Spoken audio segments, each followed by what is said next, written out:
aqui.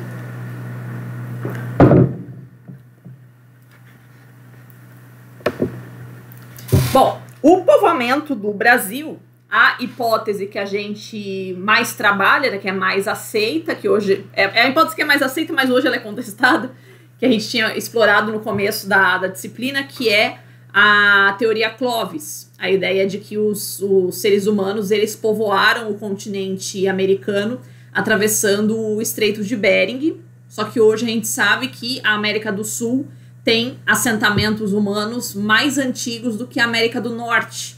Então, muito provavelmente, os primeiros seres humanos chegaram à América do Sul atravessando as ilhas do Pacífico, considerando-se que o nível do mar era mais baixo naquela época, então essas sucessivas viagens não parecem ter sido um negócio tão impossível assim de ser executado, né? Então vai passando de ilha em ilha até chegar aqui, tá? O problema é que a gente não sabe exatamente quando é que se deu isso, né? Onde foi que começou a chegar, porque esses primeiros assentamentos aqui seguramente estão submersos, né? Porque o nível do mar subiu, tá? Então esses foram os primeiros. A gente teve uma primeira leva de povoamento da América a partir então do Pacífico, e posteriormente vieram os povos asiáticos atravessando o Estreito de Bering, que vão dar origem aos indígenas modernos, tá? Bom, tá tudo muito bem, eles estão vivendo por aqui, a gente não tem muita informação a respeito de toda a história que eles produziram aqui, mesmo porque, né, boa parte foi destruída ou não se teve interesse em entender a historiografia indígena, tá? Então, o que a gente conhece de história do Brasil mais seguramente vem a partir do descobrimento, tá? Então, Pedro Álvares Cabral chega aqui ao Brasil em 1500, unicamente para consolidar uma proto-ocupação da terra, né, de uma terra que, pelo Tratado de Tordesilhas, já pertenceria a Portugal. Tá? Então, toda a metade leste da América do Sul já tinha sido estabelecido que ela seria, né, de domínio português. Tanto que Cabral chegou aqui, passou uns dias aqui, depois ele seguiu viagem, né, que o que interessava era o comércio com a Índia. Tá? Então a gente passa do ano 1500 até o ano de 1532, né, sem grandes atividades econômicas sendo desenvolvidas aqui no Brasil. Na verdade, essas primeiras 3 décadas da história do Brasil, que nós chamamos de anos perdidos da história do Brasil, o Brasil serviu como colônia penal. Os bandidos de Portugal, eles eram enviados para cá, em vez de eles ficarem presos, os piores bandidos em Portugal, em vez de eles ficarem presos lá em Portugal, não, cara, os caras tacavam aqui, ó, vai se virar ali no meio do mato que eu quero ver, né, se você vai continuar nessa vida. Então, os primeiros povoadores brasileiros, eles eram os bandidos portugueses que eram deixados aqui do navio, eram soltos aí no meio do mato para se virar. Então, tipo, esse era o pior castigo, assim, né? Porque aqui não conhecia-se nada, um clima completamente diferente, né? Um modo de vida completamente diferente, ficar no meio do mato, né? Então, esse era o pior castigo aí pros bandidos, tá? A partir de 1532, quando já declina o comércio com a Índia, porque você já tem a Inglaterra, a França ensaiando as primeiras navegações, e principalmente com a Espanha, a colonização da Espanha, que diferentemente da colonização portuguesa, a colonização espanhola aqui na América se preocupou em ocupar o território, que a Espanha não tinha colônias por aí, né? O Portugal tinha Angola, tinha Moçambique, beleza, né? Mas a Espanha não tinha, né? A Espanha saiu atrasada nas navegações, então ela não tinha colônias aí pelo mundo. Então a Espanha efetivamente se preocupou em ocupar o continente americano. E rapidamente a Espanha descobre bastantes metais preciosos no continente americano, basicamente na Argentina e no México. Aliás, vocês conhecem essa história, né? Que a Argentina significa, né, que é a terra da prata. Né? Então é por isso que ela vai receber esse nome aí, em função da exploração dos metais preciosos aqui na América. Então, rapidamente, Portugal percebe que talvez também tenha metais preciosos aqui no Brasil e resolve fazer essa colonização. Tá? De início, a gente tenta fazer a escravidão do indígena, tá? Mas ela vai ter uma dificuldade de ocorrer porque não era fácil caçar os indígenas e torná-los escravos, porque eles conheciam muito bem o nosso território. Então eles conseguiam produzir esconderijos, né, trilhas que só eles conheciam, né, esse domínio muito bom do território brasileiro ajudou bastante a que os indígenas não fossem escravizados, né. Acabaram sendo mortos, na verdade, né. A maior parte das nações indígenas do Brasil foi exterminada durante o período da colonização, né, seja através de assassinatos mesmo, ou através das doenças que o homem branco trouxe. Tá? Então, qual é o elemento que vai ser utilizado no Brasil como um escravo? Né? Vai ser o africano, principalmente ali de Angola e de Moçambique, tá? Que era um comércio muito mais fácil para os portugueses, né? Acredito que essa visão já tenha sido superada, né? Eu não sei o que foi falado para vocês na escola a respeito, né, de por que a gente utilizou a escravidão negra ao invés da escravidão indígena, que foi o caso da América Espanhola, né? A América Espanhola utilizou mais a escravidão indígena. Ah, porque o indígena não era adaptado ao trabalho escravo. Eu fico me perguntando, vem cá, quem é adaptado ao trabalho escravo? Quem nesse mundo gosta de trabalho escravo? Né, tipo, absurdo esse tipo de visão, né, mas ainda foi o que eu fui ensinada na escola, ainda foi essa visão, né, felizmente espero, né, que ela esteja mudando nesse sentido, né, da ideia de que o comércio dos escravos africanos era muitíssimo mais lucrativo para Portugal do que o comércio indígena. O comércio indígena você tinha que se embrenhar pelo meio do mato, caçar os indígenas, né. Lá na África, não. Eles já eram comprados de meio mais pacífico, vamos dizer assim. Tá? Bom, um importante destaque que a gente pode fazer a respeito do trabalho do africano aqui no Brasil é que ele vai trabalhar nos 3 grandes ciclos econômicos do Brasil, né, tanto do Brasil colônia ainda como o Brasil império, que são os ciclos do açúcar, da mineração e da cafeicultura. Tá? Então, primeiro a gente faz o ciclo do açúcar no litoral do Nordeste, depois a gente tem o ciclo da mineração no estado de Minas Gerais, tá? Lembrando que o que a gente chama de Minas Gerais, nessa época da colonização, pegava também Goiás, Mato Grosso, tá? Esse miolão aí do Brasil, tá? E depois ainda o trabalho na cafeicultura, né, que começa no Rio de Janeiro e depois vai para o estado de São Paulo. Tá? Então esse foi um ciclo de migração forçada que a gente teve no Brasil.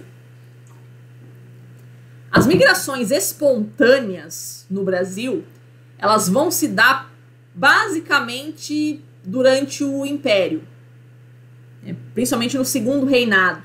Tá? Por quê?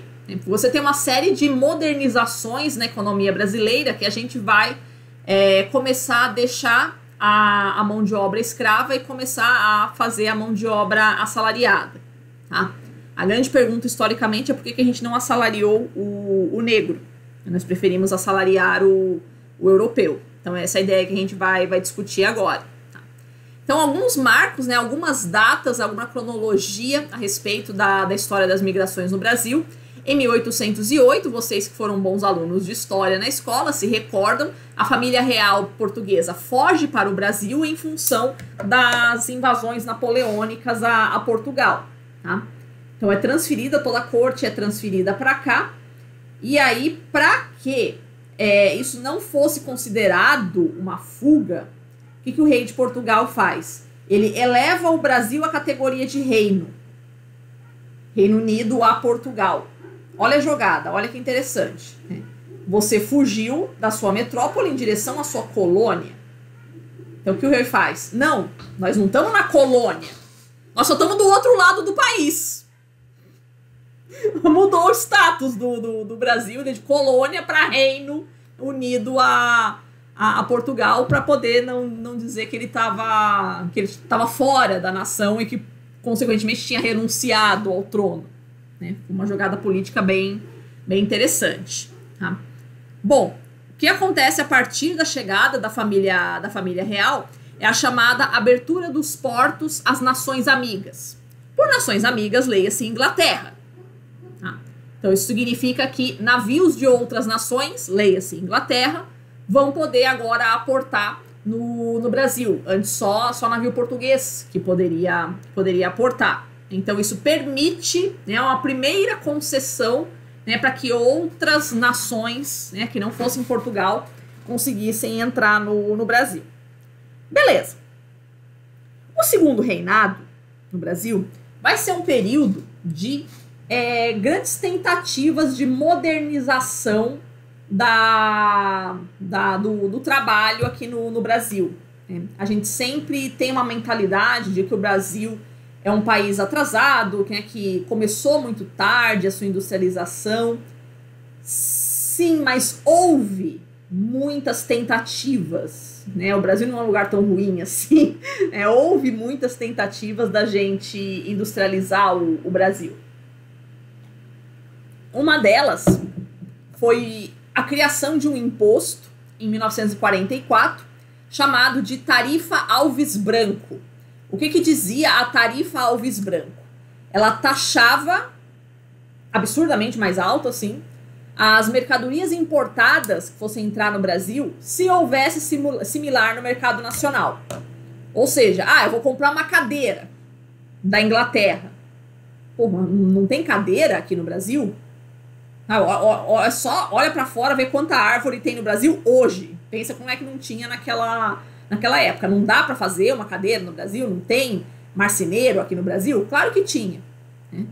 Então, se você quiser comprar uma cadeira da Inglaterra, você vai ter que pagar muito mais caro, né? Vai ter que pagar esse imposto. Então, isso é um estímulo à industrialização brasileira. É um tiro que sai meio que pela culatra, porque são muito poucos os produtos que a gente efetivamente produz aqui no Brasil, né? Basicamente produtos de madeira e alimentícios, né? Fora isso, a gente realmente não tinha muita coisa. Então, sim, é uma tentativa de estimular a indústria no Brasil, mas é um estímulo muito tímido. É só colocar o imposto, só encarecer uma mercadoria, né, não ajuda muito. Então, a gente, de qualquer forma, a gente vai acabar cobrando, né, muito imposto, o que também é uma forma da gente arrecadar, né, aumentar a arrecadação do Estado. Tá? Beleza. Vocês acham que a Inglaterra ficou bem feliz com esse imposto, né, que se colocou aqui no Brasil, né? Vai taxar, vai ficar muito mais caro as mercadorias inglesas, né? Peraí. No ano seguinte, os ingleses baixam uma lei chamada de Bill Aberdeen. O que dizia o Bill Aberdeen? Era uma lei que autorizava a Inglaterra a... Tá chovendo? Não, tá. Escutei barulho lá fora. Então, é uma lei que autorizava os comandantes ingleses a, caso observassem um navio negreiro indo em direção ao Brasil, ele deveria apreender esse navio, mandar os africanos de volta para casa e julgar, né, levar preso os comandantes dos navios negreiros. Então, vai fazer um patrulhamento muito grande das águas do Atlântico. Tá? Que era uma forma de sacanear. Vocês estão sacaneando a nossa economia? Beleza, vamos sacanear com a escravidão de vocês, que era uma nação fortemente dependente do trabalho escravo, o Brasil. Né? Então, já era aquela coisa da Inglaterra tá querendo já acabar com a escravidão, né, gerar mão de obra assalariada para que pudesse comprar os seus produtos. Então, ela vai iniciar, né, essa caça à escravidão aí pelo mundo. Né? Curiosamente, né, é nesse período justamente do que é lançado o Bill Aberdeen, nos anos seguintes, né, 1846, 1847, que é o período que mais entra escravos no Brasil. Cara, a rodo. Né? Aquilo que o brasileiro sabe fazer de melhor, né, que é driblar a fiscalização. Tá? Até que realmente, né, a Inglaterra começa a ficar meio com raiva, né, os patrulhamentos sobre as águas do Atlântico fica muito mais sério. E aí o Brasil resolve dar um slowdown, assim, né? Continua, né, vez por outra, aparecendo algum navio por aqui, só que, tipo, muito menos, né? Entrava ali 30, 40 mil, né, africanos por ano no Brasil, passa a entrar ali 1.000, 2.000, né? Então a gente tem uma redução muito forte, efetivamente, a partir desse período, né? Então, para a gente voltar a ficar amiguinho, para ficar tudo de boa, né, em 1850 é baixada a Lei Eusébio de Queiroz, cujo texto dizia: proibia-se a entrada de novos escravos no Brasil. Tá? Não falava nada sobre os que já estavam aqui, né, simplesmente, né, cessava o tráfico de africanos aqui para o Brasil. Tá? O que isso vai acarretar em termos de mão de obra? Vai fazer com que vá diminuindo a mão de obra escrava no Brasil, né? Porque o escravo ele tinha uma vida curta, uma vida em si, uma vida útil para o trabalho curta aqui no Brasil, dadas as condições de vida que eles tinham, né? Então isso começa a rareficar, não sei, né? Tornar mais raro a mão de obra no Brasil. Nesse momento, a gente já está no ciclo do café, essa época do Brasil. Então, os engenhos de açúcar, né, as antigas regiões açucareiras ali do Nordeste, os caras já estão em decadência, né? Eles começaram a vender os escravos que eles tinham lá no Nordeste, começa a vender para o estado do Rio e para o estado de São Paulo, que é onde está rolando a cafeicultura. Tá? Então essa galera vem descendo a calha do Rio São Francisco, subindo, na verdade, né, porque o São Francisco nasce em Minas, né? Eles vão subindo o Rio São Francisco, né, acompanhando ali pela Bahia, né, cortando todo o interior da Bahia e o interior de Minas, tá? Até, né, de serem depois distribuídos pelo Rio e por São Paulo. Então esse é o que a gente chama de tráfico interprovincial. Ou seja, não dá para a gente trazer os escravos direto da África em direção ao Rio de Janeiro. Vamos pegar aqueles que estão no Nordeste, né, que já estão sendo vendidos pelos senhores que estão falidos por lá. Em 1850 também é baixada uma outra lei chamada Lei de Terras. O que dizia a Lei de Terras? Que terra no Brasil só se obteria legalmente por compra ou por herança. Tá? Não poderia ser feito, né, a gente sair por aí pelo Brasil, né, conquistar uma terra, vou começar a plantar, então essa terra aqui é minha. Era uma terra que era livre e aí agora ela é minha. Não. Né, essa lei proíbe isso. Tá?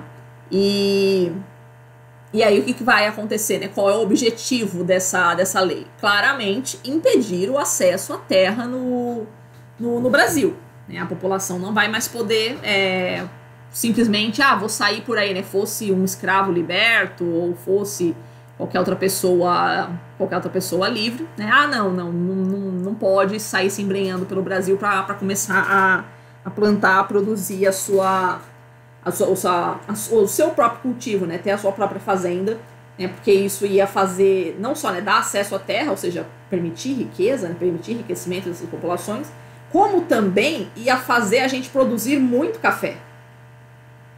Tá? Por conta e aí isso ia baixar o preço do café no mercado nacional. Tá? Eu não sei como é que tá a situação, confesso para vocês que eu não sei como é que tá a situação da lei de terras hoje. Vocês fizeram geografia agrária já? Porque o meu professor de agrária na graduação, ele dizia que a lei de terras nunca foi abolida no Brasil. Vocês têm alguma informação a esse respeito? Que eu francamente não sei. Ainda não? Tá, vamos ver aí ao longo do semestre se vocês vão... Ainda não tiveram essa informação ou ainda não foi abolida a lei de terras no Brasil? Não entendi a resposta. A informação, então tá. Beleza. Então vamos ver se a hora que vocês estiverem, vocês me ajudam aqui. O meu professor de agrária dizia que ela não foi abolida. Tá? Aliás, uma curiosidade, né? Pouca gente sabe por que o Brasil resolveu, né, plantar café. Né? O grande produtor de café mundial até então era o Haiti. Só que o Haiti, quando fez a guerra de independência, foi uma guerra muito sangrenta, que arrasou com o Haiti, que até hoje, né, eles estão tentando se reerguer dessa guerra de independência. Tá?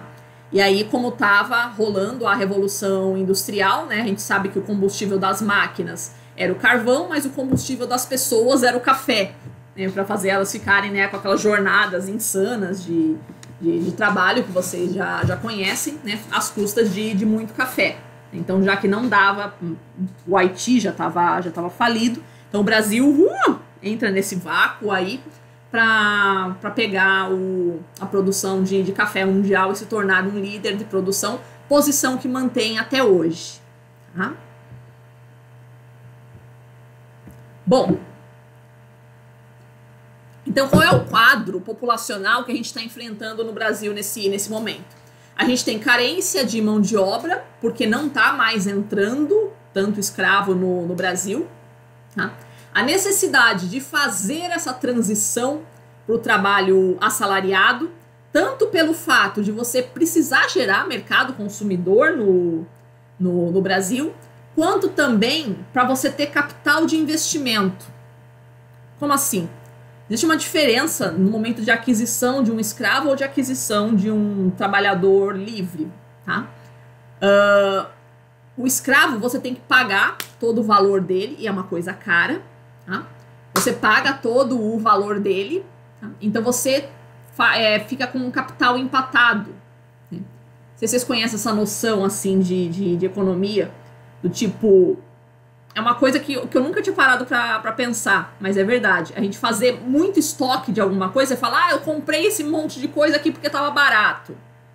Só que você vai ficar com aquele caminhão de coisas ali o resto da vida, em vez de você ter comprado aos poucos, poderia até ser um pouquinho mais caro, aparentemente, né, por unidade, né? Mas você pagando um pouquinho a menos, você poderia usar esse dinheiro para outra coisa, percebe? Então, é a mesma lógica que começa a ser percebida nessa relação trabalho escravo versus trabalho assalariado. O que vale mais a pena? Eu investi um dinheirão num trabalhador escravo no início e nunca mais pagar, por isso, né, não ter nunca mais gasto com ele, porque ele não vai receber, ou, né, pagar trabalho assalariado um pouquinho, né, pagar para essas pessoas por um pouquinho por mês. Né? Começa a se mudar de mentalidade. O investimento em ter mão de obra escrava é muito alto, o investimento inicial. Tá? Para você ter mão de obra assalariada, não. Você não precisa de um investimento tão alto. Você precisa de dinheiro para pagar o primeiro mês de salário. Né? Aí eles vão produzindo, vai gerando renda e você vai conseguindo pagar futuramente. Tá?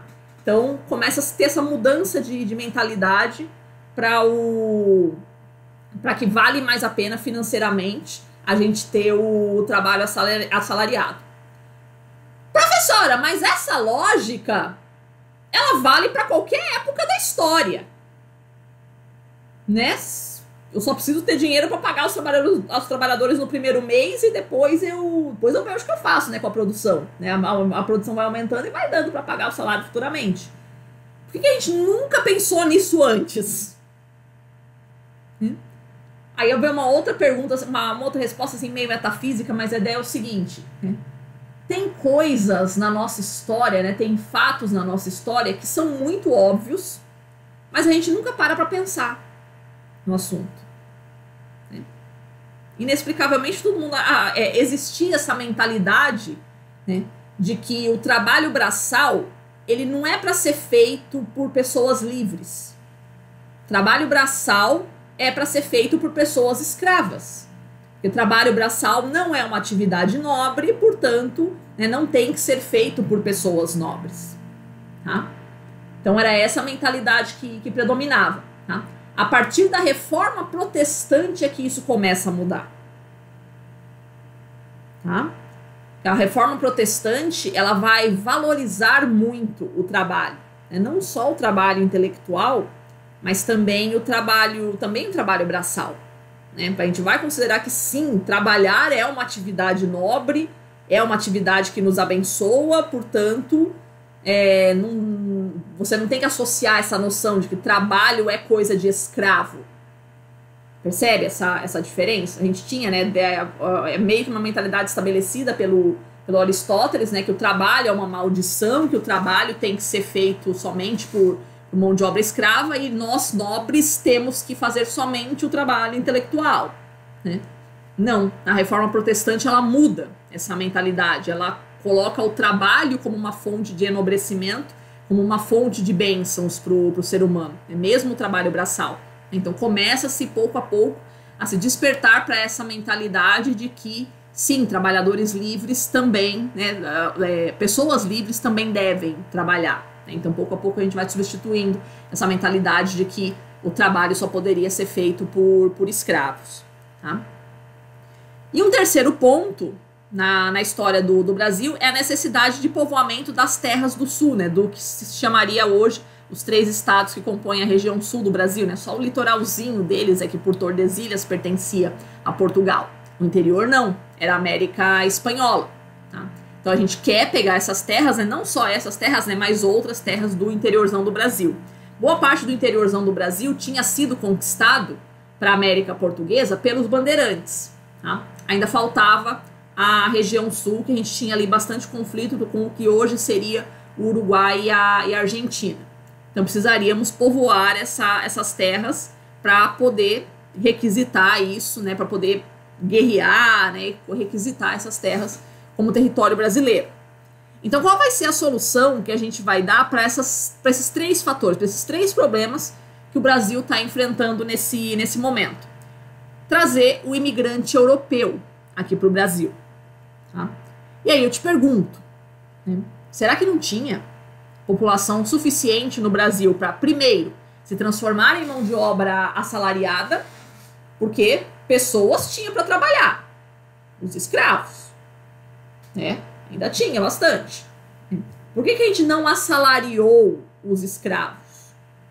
Tá? Liberta eles e os assalaria. Tá?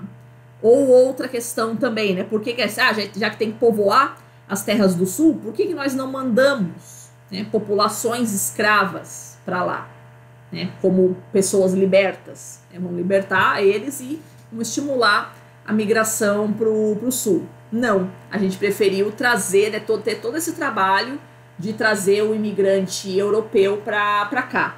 Tá? Por que tudo isso? A resposta que explica, né, toda essa opção pelo trabalhador europeu ao invés do trabalhador africano é uma questão de racismo. Tá? Essa é uma escolha deliberadamente racista que a política brasileira faz. Que o negro ele não é considerado digno de efetuar essas tarefas, né, de ser um trabalhador assalariado e de ser o povoador das terras do sul.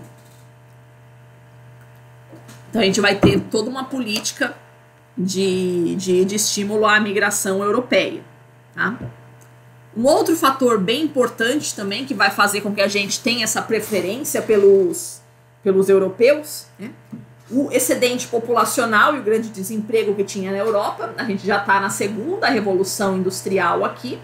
Então você tem, né, principalmente italianos e alemães, né, que são os países que vão se industrializar nessa época, muito desempregados, né, um êxodo rural muito forte, né, todo país quando está se industrializando tem uma proporção de desempregados, né, produz um êxodo rural muito forte. Então essa galera vem trabalhar no campo aqui.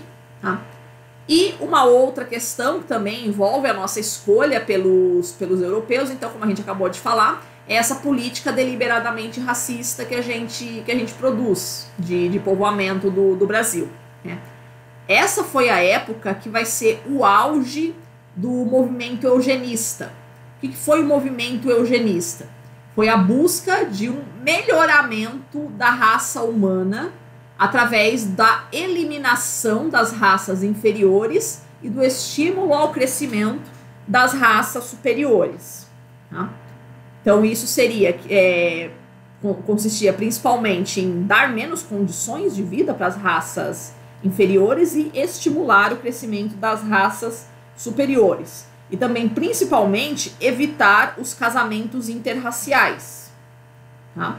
Os casamentos interraciais, eles produziriam os mestiços, então isso ia, né, degenerar, né, o futuro da raça branca. Então isso não poderia acontecer. E o Brasil sempre foi um país conhecido por sua mestiçagem multirracial. Então isso não era visto com bons olhos para o desenvolvimento do Brasil, né? Essa mestiçagem multirracial, né, dizia-se que gerava seres mais defeituosos, né, seres menos virtuosos, tanto física quanto mentalmente. Tá? Então não, a gente tem que estimular, né, fazer vir mais brancos aqui pro Brasil, para que a gente tenha, né, para que o Brasil se desenvolva, né, já que um país mestiço não favorecia o desenvolvimento. Tá?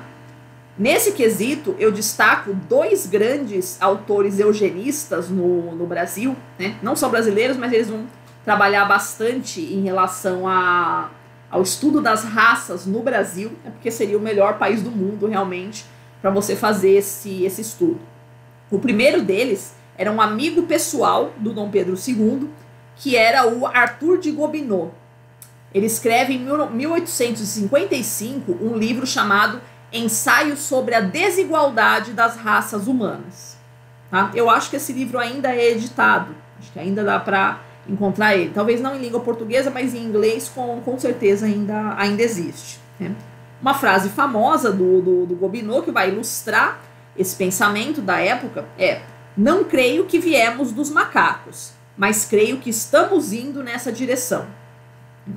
Que é toda aquela noção darwinista, né, que o homem veio do macaco, que está permeando a ciência na época, né, com o homem que não é uma criação divina, né, ele é uma evolução a partir do macaco. E que é uma ideia que a gente sabe que teve muita resistência para ser aceita. Né? Então tinha toda essa galera que fazia essa crítica a essa noção de que o homem veio do macaco.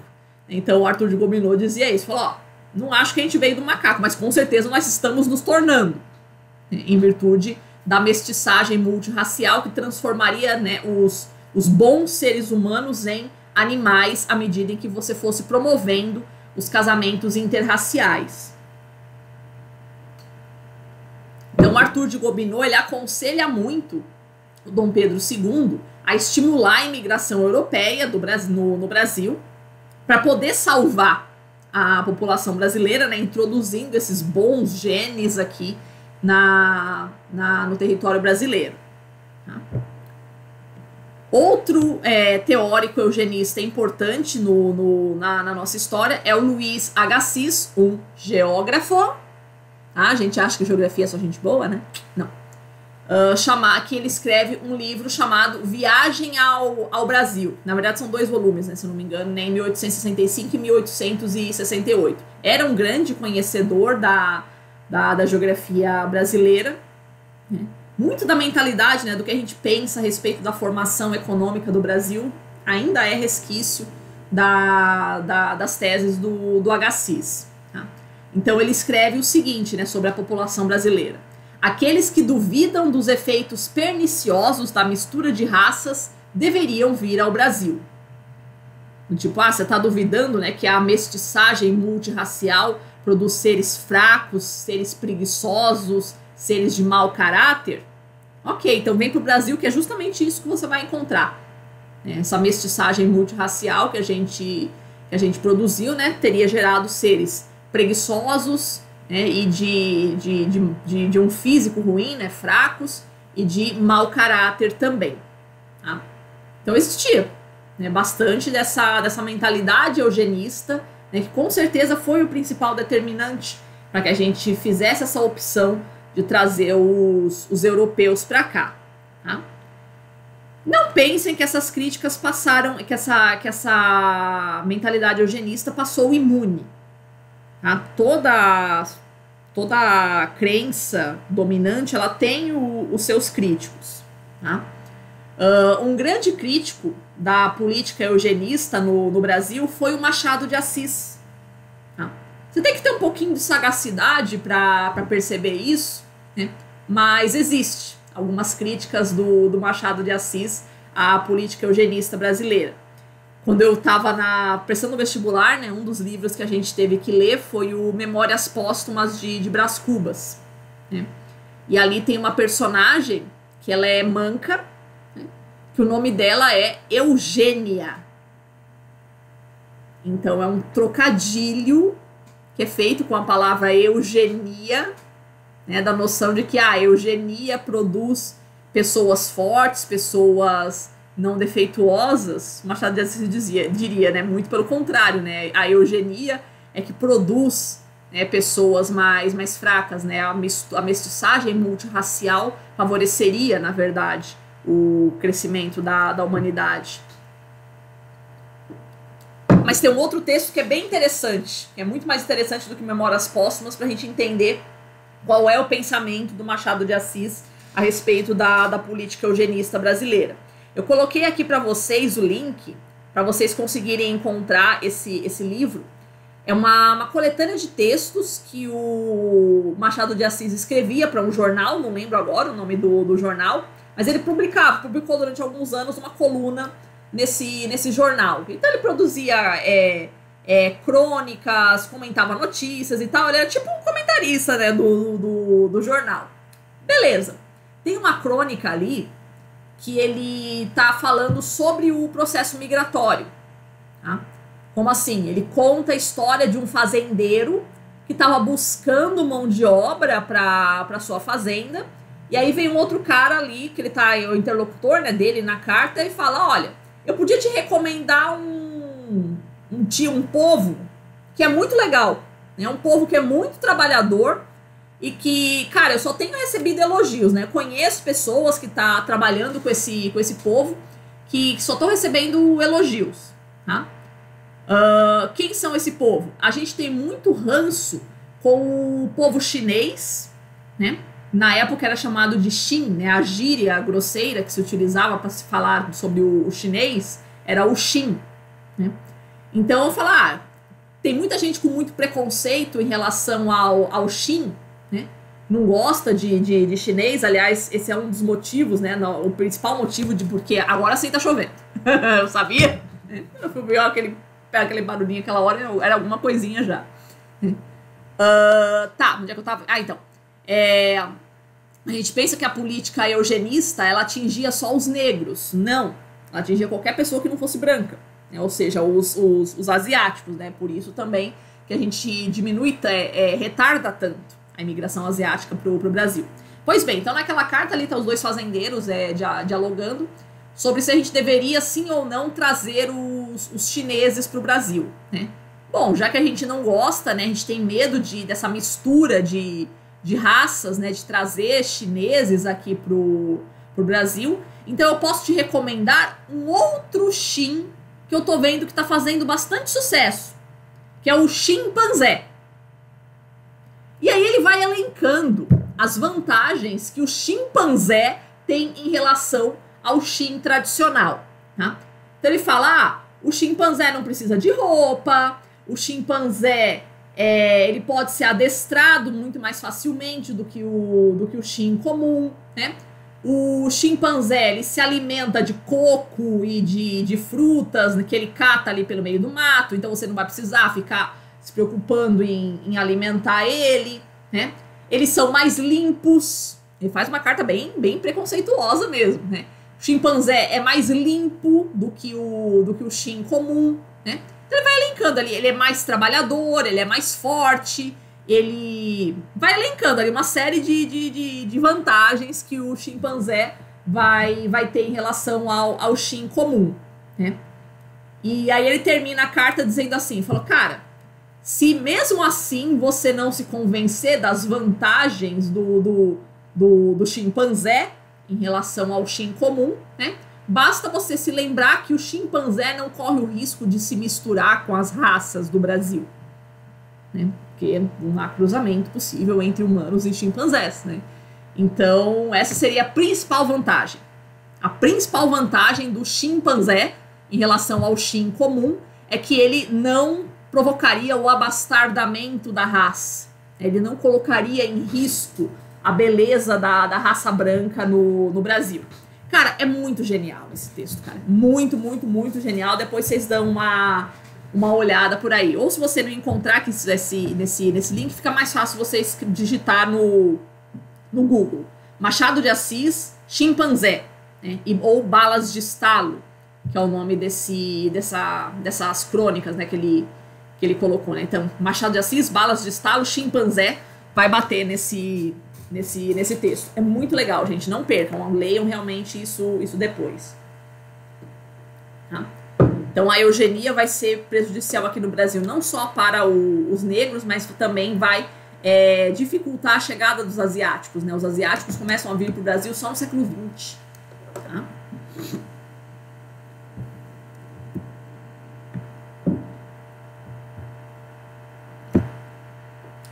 Bom, então quais foram as correntes europeias, né, principalmente, que vieram aqui para o Brasil no século XIX? O principal destino foram os 4 estados mais meridionais do Brasil, que são São Paulo, Paraná, Santa Catarina e Rio Grande do Sul. No caso do estado de São Paulo, eles vêm principalmente como mão de obra assalariada para as fazendas de café e para as regiões do sul, como pequena produção mercantil, né, como trabalhador, como proprietários de terra mesmo. Tá? Nosso primeiro grande ciclo migratório, né, os caras que inauguram, né, a migração no Brasil foram suíços, tá? Que foram para fundar a cidade de Nova Friburgo, na Serra do Rio de Janeiro. Tá? As principais nações que a gente vê aqui para o Brasil foram, além dos portugueses, claro, em segundo lugar, espanhóis, em terceiro lugar, os alemães, e em terceiro lugar, os italianos. Eu coloquei invertida aí a ordem. Tá? São os espanhóis, depois os italianos, depois os alemães, em número de pessoas que vieram para cá. Tá? Os espanhóis vai dominar bastante o território do Paraná, tá? Os alemães e italianos, tanto Santa Catarina quanto o Rio Grande do Sul, né? Vai depender da área, né? Da cidade que a gente está falando, né? Se vai ter um domínio mais italiano ou mais alemão. Mas essas duas nações elas vão se concentrar aqui nos estados de Santa Catarina e Rio Grande do Sul. Tá? E a partir de 1870, a gente tem também um grande fluxo de russos e de árabes. Tá? Por que eu coloquei russos e árabes entre aspas? Tá? Porque existe muita confusão nos registros sobre de onde efetivamente eram essas pessoas. Tá? Tudo aquilo que nós chamamos de países eslavos, então não só a Rússia, Estônia, Letônia, Lituânia, Ucrânia, Belarus, né? Todo o leste europeu, né? Polônia, República Tcheca, todas essas bandas assim, né? Era tudo russo. Entrava no Brasil, qualquer pessoa que nasceu pra lá da Alemanha, é russo. Tá? Então a gente tem uma grande dificuldade de contabilizar, né? Quantas pessoas vieram da Estônia, da Letônia e da Lituânia aqui pro Brasil. Eu tive uma amiga que era filha de imigrantes lituanos, e ela teve que ir pra Lituânia para fazer a contabilidade de quantas pessoas, né, quais famílias que vieram aqui para o Brasil, porque não existe esse registro no Brasil. Tá? Entrava aqui nos lituanos, era tudo russo. Então não tinha muito critério assim com essas nacionalidades. Né? A gente tinha bastante critério com o pessoal da Europa Ocidental. Né? Europa Oriental, que eram os eslavos, aliás, né, a palavra escravo, né, vem dessa mesma raiz, eslavo. Né? Como é que se diz escravo em inglês? Slave. Né? Que é essa alusão ao eslavo. Então, os povos eslavos também eram considerados povos inferiores. Então, a gente tem um erro de achar, os brancos são privilegiados. Né? Os brancos é muita gente. Né? Os eslavos também são brancos. Né? Então, não significa que só porque você é branco, você era um ser privilegiado ao longo da história. Não foi assim. Eram brancos muito específicos. Né? Basicamente, a Europa Ocidental que eram os mais escolhidos. Esse mesmo problema de classificação vai se dar em relação aos árabes. Então, sírio, turco, libanês, né, iraquiano, não interessa, é tudo árabe. Tá? Então, para fazer o registro desse povo também, né? Nasceu para lá do Egito, é tudo árabe. Então, a gente tem bastante essa dificuldade, né, de saber quem era sírio, quem era turco, quem era libanês e quem era árabe para entrar aqui no Brasil. Claro que as famílias conhecem as suas origens, né? Mas não aparece isso nos registros de imigração aqui no Brasil. Tá? E alguns fluxos em menor quantidade aí de outras nacionalidades, como holandeses, franceses, ingleses e norte-americanos, né? Bem pouquinho. Tá? A maior parte dos europeus, desse processo todo imigratório, foram mais para os Estados Unidos, né? A gente fala, o pessoal sair da Europa, vinha aqui pro Brasil, mas, cara, 80%, 90% dos migrantes que saíram da Europa naquela época foram povoar os Estados Unidos, né? Veio muito poucos aqui pro Brasil mesmo. Então, para onde que eles vão? Né? Para as fazendas de café do Oeste Paulista. Tá? Por quê? A cafeicultura, quando ela começa no Brasil, ela começa no Rio de Janeiro, né? No Vale do Paraíba do Rio de Janeiro, vai descendo o Rio Paraíba, entrando para o estado de São Paulo, faz um cotovelo ali em Campinas e depois começa a subir até Ribeirão Preto. A gente termina o Império com a cafeicultura chegando até Ribeirão Preto, no estado de São Paulo. São essas fazendas do Oeste, né, a partir de Campinas, que vão receber o trabalhador assalariado. As fazendas do Vale do Paraíba, não. Essas fazendas vão permanecer escravistas até a abolição. Então não houve, né, na história do Brasil essa transição. Eu tenho escravos, vou libertar os meus escravos e começar a adquirir mão de obra assalariada. Não aconteceu isso no Brasil. O que aconteceu foi as novas fazendas do Oeste Paulista, conforme foram sendo criadas, foram produzindo, elas não começam como fazendas escravistas. Elas já começam com o trabalho assalariado. Tá? A ideia de que quem tinha escravo não queria se livrar dos escravos, né? Paguei caro, vou libertar agora? Não, vai trabalhar aí até morrer e depois a gente vê o que a gente faz. Né? O que isso vai acontecer? Coisa bem interessante. Né? O movimento abolicionista no Brasil, ele vai ser comandado principalmente por esses cafeicultores do Oeste Paulista. Né? Eles são abolicionistas por quê? Porque eles não têm escravos, né? Eles já começaram a vida já com mão de obra assalariada. Né?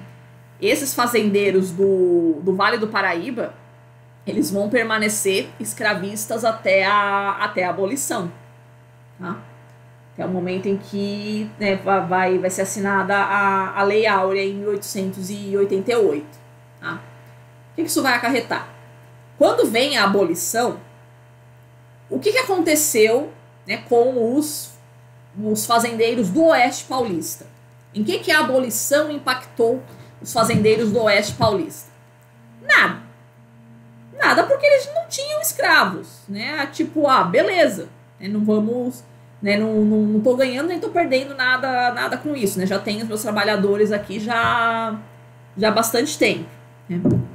Beleza. Mas em relação aos cafeicultores do Vale do Paraíba, esses vão todos à falência. Tá? Por quê? Porque eles tinham, né, comprado essa mercadoria, que eram os escravos, e eles foram libertados. Tá? E eles obviamente não iam ter, já era uma região mais decadentezinha assim economicamente, né? O Oeste Paulista, olha que interessante. O Oeste Paulista, além de investir no café, investiu também na industrialização. Já começaram a se industrializar, porque tinha capital, eles não tinham investido seu capital todo em escravos. Percebe aquela coisa, né? Não vale a pena eu comprar os escravos tudo de uma vez e ficar sem dinheiro em caixa. Os fazendeiros do Oeste Paulista já começaram a investir no trabalhadores, na indústria. Isso não aconteceu no Vale do Paraíba. Não houve essa visão de futuro por ali. Né? Então eles investiam todo o seu capital na mão de obra escrava, não sobrava para fazer investimento em outras áreas, percebe? Então eles estão falidos duas vezes. Que eles perderam os escravos e não tem outra atividade econômica para produzir. Tá? Diferentemente dos fazendeiros do Oeste Paulista, que não perderam mão de obra, né? Porque já estavam com um trabalhador assalariado e foram os que vão comandar o investimento na indústria no Brasil a partir daí. Tem indústrias incipientes ainda, né? Moveleira, tecidos, alimentícia, né? Indústriazinhas bem incipientes ainda, mas de qualquer forma já é uma industrialização. Tá? Uma fofoca meio perigosa que eu posso fazer para vocês é que existem movimentos no Brasil que reivindicam uma indenização para essas famílias escravistas que perderam os seus escravos e não receberam indenização naquela época. Os escravos foram simplesmente libertos e era minha mercadoria e o Estado não me indenizou por eu perder a minha propriedade. Então existe hoje no Brasil pessoas que reivindicam que o Estado tem que dar uma indenização por você ter perdido escravos. Cara, eu acho que é o tipo de pensamento assim, que eu acho mais cruel assim, no mundo, no Brasil hoje. Né? Do tipo, eu tenho que te indenizar por você ter feito o grande favor de libertar os escravos. Sim, existe gente que reivindica uma indenização. Enfim. Tá. A gente vai tendo esse processo de entrada de imigrantes no Brasil mais ou menos constante até 1934. O que acontece em 1934? Em 1930 tinha entrado Getúlio Vargas. Então ele vai fazer uma política de proteção ao trabalhador brasileiro. Então ele é um político nacionalista, é um político populista. Então ele vai dizer que o europeu ele está roubando o emprego do brasileiro. Então ele vai conter a migração a partir daí. Tá? Ele vai fazer o que a gente chama de lei de cotas, né? Que a partir de 1934 poderia entrar por ano apenas 2% da quantidade que tinha entrado nos últimos 50 anos. Né? Então, 50 anos antes de 1834, isso dá 1884, é isso? Então, pega o quanto entrou, né, de 1884 a 1934. Entrou 100 mil alemães. Tá? Então, calcula 2% disso, é o máximo que pode entrar por ano a partir daí. Tá? Então, a partir daí, a partir de 1934, a imigração estrangeira começa a realmente decair no Brasil. Tá? No século XX, quais são os principais fluxos que a gente vai receber no século XX? Em 1908, começa a imigração dos japoneses, tá? Principalmente para o estado de São Paulo. Vai bastante japonês para o Paraná também, e alguns para o Pará. Eu falo, gente, pensa... O Japão frio pra caramba, botaram os japoneses ali no meio do Pará. A minha mãe frequentou uma igreja japonesa um tempo e a reverenda ela era de lá.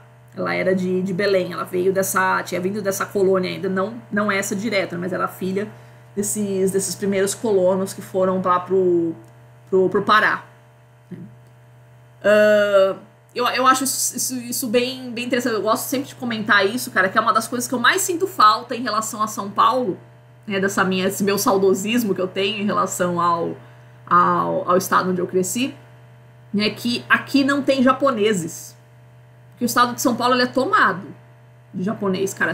É você virando assim a cara pra rua, qualquer lugar que você olha, você vai ver japonês direto, assim. Então eu cresci muito em meio a japoneses, o tempo todo a gente tinha bastante essa convivência e, cara, é uma cultura maravilhosa, cara. Muito maravilhosa, assim, de você aprender virtudes realmente com eles, né?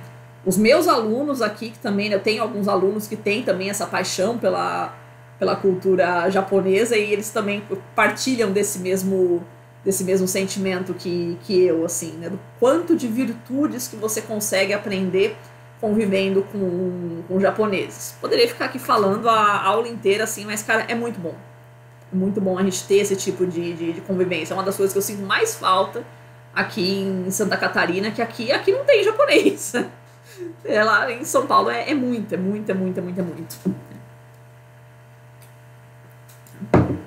Depois, a partir da década de 60, com a industrialização da Coreia, a gente tem um fluxo muito forte de coreanos pro Brasil, né, trabalhando principalmente no comércio. São imigrantes urbanos já, esses grandes fluxos que vêm pro Brasil no século XX, já são imigrantes urbanos, tá? Depois, a partir da década de 90 e até hoje, né, um processo contínuo aí, né, os chineses, que realmente invadiram, assim, o Brasil. O país que mais recebe chineses é o Canadá, na verdade, né? Tem muito mais chinês, aí você tem essa impressão de ter um monte de chinês aí no Brasil hoje, mas o Canadá realmente, cara, é invadindo um monte, né? O Canadá tem essa política um pouco mais incentivadora aqui de imigração, né? E também os bolivianos, tá? Bastante boliviano indo trabalhar no setor de tecelagem no Brasil, principalmente na região do Brás. Cara, tem muito. Tem muito. Vocês assistiram o filme do Crow? O filme do Crow é maravilhoso para mostrar a vida dos bolivianos, né? A situação dos bolivianos trabalhando ali na costura no Brás, né? Quando a gente fazia a disciplina de população, quando eu fiz para graduação, a gente fez trabalho de campo por aquela região. Cara, é muito triste. É muito triste. E para quem, como eu, né, sou sacoleira típica, né, de 25 de março e Brás, assim, cara, a gente vê bastante a situação que eles vivem por lá. Então é bem realmente retratado ali no filme do Crow. Acho bem legal pra gente. Fica uma sugestão aí para quem não conhece. Esse filme, ele retrata bastante essa questão da migração boliviana pro Brasil, né? Outros fluxos mais modernos que a gente tem aqui no século XXI. Coloquei aqui errado, tá, pessoal, no slide. É 21 aqui, depois eu corrijo lá, tá? Mas a apresentação aqui é os nigerianos, senegaleses, guineanos, somalianos, kosovares, iraquianos, haitianos, sírios e venezuelanos. São grandes levas que a gente vai receber no final do século XX, começo do século XXI, em virtude das turbulências políticas que acontecem nesses países. No caso do Haiti, né, também, né, além das turbulências políticas, a gente tem turbulências naturais, né? A gente teve um furacão muito forte, depois um terremoto muito forte, né? Então essa galera também, né, desceu bastante aqui pro Brasil, tá? Um caso interessante que eu posso contar: eu morei no conjunto residencial da Universidade de São Paulo, CRUSP, durante 1 ano e meio, 1 ano e 9 meses, mais ou menos, né? E aí eu morava no alojamento com várias meninas, né, de várias origens, e morei com 3 meninas da Guiné-Bissau, tá? A USP tinha um convênio, não sei se tem ainda, mas naquela época tinha um convênio com os estudantes da Guiné-Bissau, né, fazer intercâmbio. Curiosamente, nenhum brasileiro queria ir para Guiné-Bissau, né? Mas tinha bastante gente que vinha da Guiné pro Brasil. Que era uma maneira que eles tinham de fugir do país, né? Um país em eterna guerra civil por lá. Então era o sonho de todo jovem guineense era entrar na faculdade, né, que tivesse esse convênio aqui com a USP, para poder pedir esse intercâmbio aqui, que na verdade significaria que você estaria fugindo do país, né? Uma grande maioria vinha para cá, tinha filho aqui no Brasil, aí pronto, né? Você tem um filho brasileiro, então você pode ficar no Brasil. Cara, era uma estratégia muito que eles usavam, assim, muito. E aí uma dessas meninas que morou comigo, ela contando pra gente o dia que ela tava vindo embora, né, se despedindo da família no aeroporto, e aí o pai dela, né, foi se despedir dela, né? Botou a mão nos ombros, assim: filha querida. Aí você fica imaginando a cena, né? O que você fala para sua filha? Coloque-se no lugar desse pai, né? O que você tem que falar para a sua filha, né, nesse momento de despedida que você sabe perfeitamente que é a última vez que você tá vendo a sua filha, que ela não vai voltar para Guiné. A pessoa conseguir uma vaga na USP aqui no Brasil, cara, a menina não vai voltar para Guiné, vai continuar a vida aqui no Brasil, né? Então é a última vez que você está vendo a sua filha. O que você diz para ela? O que você vai falar? Olha o que esse pai falou, né? Botou a mão nos ombros dela e disse assim: filha querida, existe camisinha, existe pílula, e você não é obrigada a ficar em posições que não quiser. Cara, como a gente ria quando ela contava essas histórias assim, cara. O pai dessa menina era muito figura, né? Ela contava altas histórias. Mas eu acho que é bem interessante, assim, né? Eu acho que o conselho mais útil que esse pai poderia dar pra essa menina seria realmente esse, cara. Um conselho bem prático, é realmente o que a gente precisa saber, né? Não vai ficar com essa breguice, né? Eu vou sentir muito a sua falta e tal, se cuida. Não, diz exatamente, né, o que ela realmente precisa saber.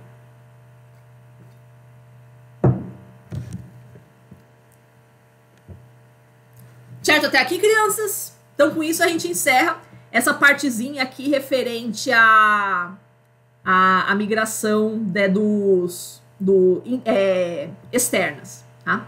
Vou pedir para vocês fazerem um intervalinho de 2 minutos que eu preciso recarregar a minha água aqui, aí eu já retorno. Rapidão, peraí.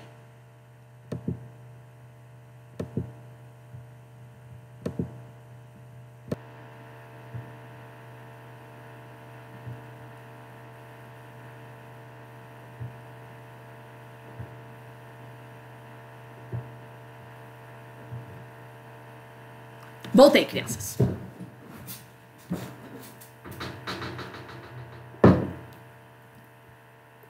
Então, continuando aqui. Agora a gente vai falar sobre as migrações internas no Brasil, ou seja, brasileiros saindo dos seus estados e mais permanecendo no Brasil. Podemos elencar aqui alguns fatores que produzem a migração no Brasil. O Brasil, felizmente, não é um país que possui guerras civis internas, como é o caso da Rússia, né, ou guerras militares mesmo, né, que produzam o que a gente chama de migrações forçadas. Tá? Então, em tese, as migrações no Brasil são espontâneas. Aquilo que eu já comentei com vocês, né? Eu não sei até que ponto uma pessoa que está passando fome e vai de um estado para outro é espontâneo esse processo. Mas, enfim, né? Migração aqui no Brasil não é motivada por guerras nem por desastres naturais, né? Que são coisas que a gente não vai ter aqui no nosso território. Mas a gente tem, né, graves dificuldades de desenvolvimento, né, grandes disparidades regionais no Brasil e grande pobreza aqui no Brasil. Então são esses problemas econômicos que o Brasil enfrenta que vão ser os principais determinantes do processo migratório por aqui. Elenquei aqui uma listinha do que a gente chama de estrangulamentos do desenvolvimento no Brasil. Então aqueles problemas assim que não dá nem pra gente dizer que são conjunturais no Brasil, né? São problemas estruturais, né? Tipo, parece que tá no nosso sangue, assim, que a gente não consegue, são as pragas que a gente não consegue se livrar. Primeira delas, né? A concentração de terra, riqueza e poder, né? O Brasil é o país de maior latifúndio no Brasil. Como é que chama aquele filme, meu Deus do céu? Deixa eu ver se eu... Vale dos Esquecidos. Vale dos Esquecidos, vê se vocês conseguem depois encontrar no YouTube. Ele é um vídeo que conta a história da fazenda Suiamiçu. O que foi a fazenda Suiamiçu? Foi simplesmente o maior latifúndio da história da humanidade. Tá? Ficava no vale do rio Xingu, ali, e foi permitido, tipo, Xingu, quando fala Xingu, qual a primeira coisa que vem na sua mente, cara? Índio. Né? E ela surgiu, nessa fazenda surgiu a partir de um processo muito corrupto no Brasil, né, de avaliação antropológica, né, aquela coisa de você fazer levantamento, né, quais são as populações que estão ali, né, se tem população tradicional ou não, se você pode ocupar aquela terra sim ou não, né, e foi atestado que sim, poderia se ocupar essas terras, porque nunca houve índios nessa região. Não tem e nunca teve. Tipo, como assim, gente? Vale do Xingu, tá? Como assim? Não tem índio por lá, né? Então esse filme, ele conta os graves conflitos ali pela posse da terra, né? Briga entre índios, entre garimpeiros, entre os latifundiários, entre sem terra. É todo mundo brigando com todo mundo ali nessa região. Então esse filme é bem legal para mostrar esses conflitos pela posse da terra ali no Vale do Xingu, cara.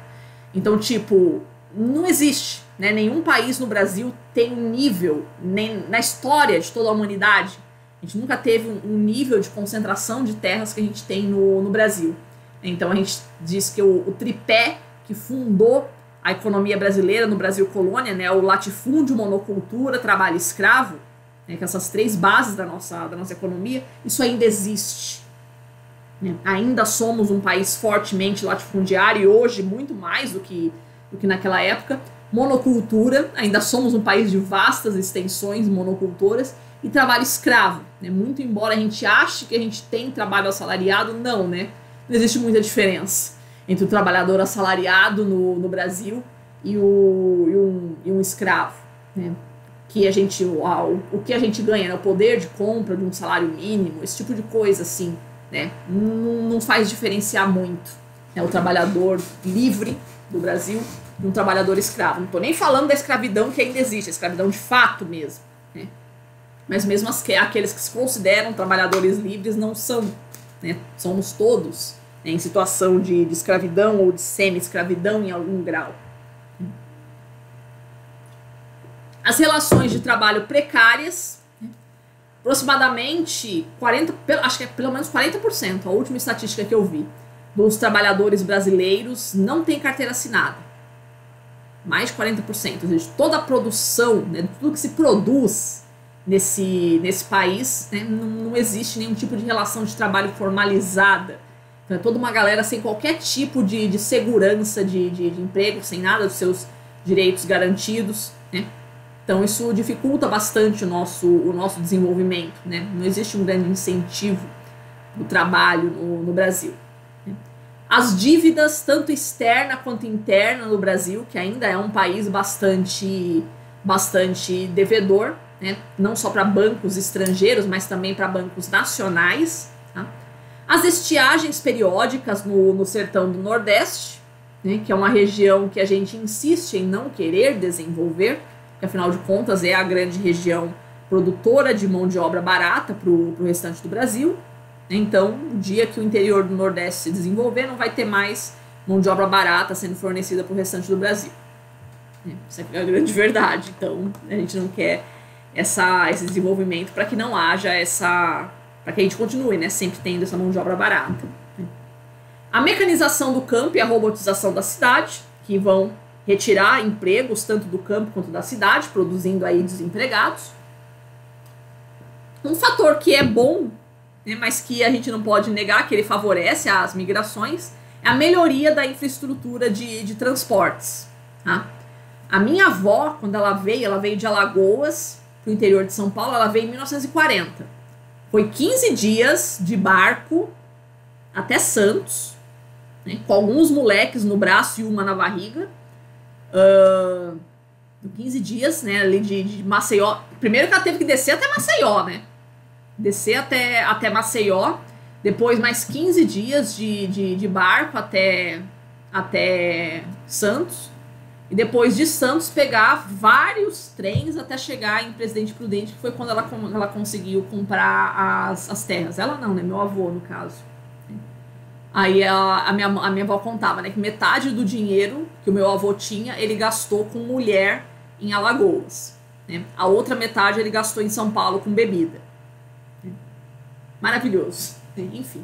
Mas mesmo assim ela ainda conseguiu. Né? Ela ainda conseguiu. Até a morte da minha avó, a gente ainda tinha, né, acho que era 86 hectares. Tinha 86 hectares a fazenda quando a minha avó morreu. Hoje a gente já vendeu bastante um pouco dessas terras aí.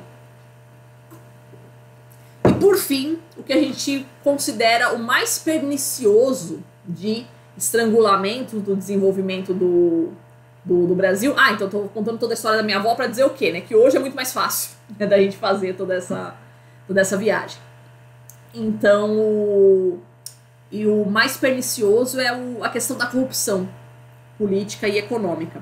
Eu não me lembro, infelizmente, quem foi que eu vi isso. Tem mais de 15 anos que eu vi um comentarista falando na televisão, assim, tipo, o problema da corrupção no Brasil não é o dinheiro, que que é roubado?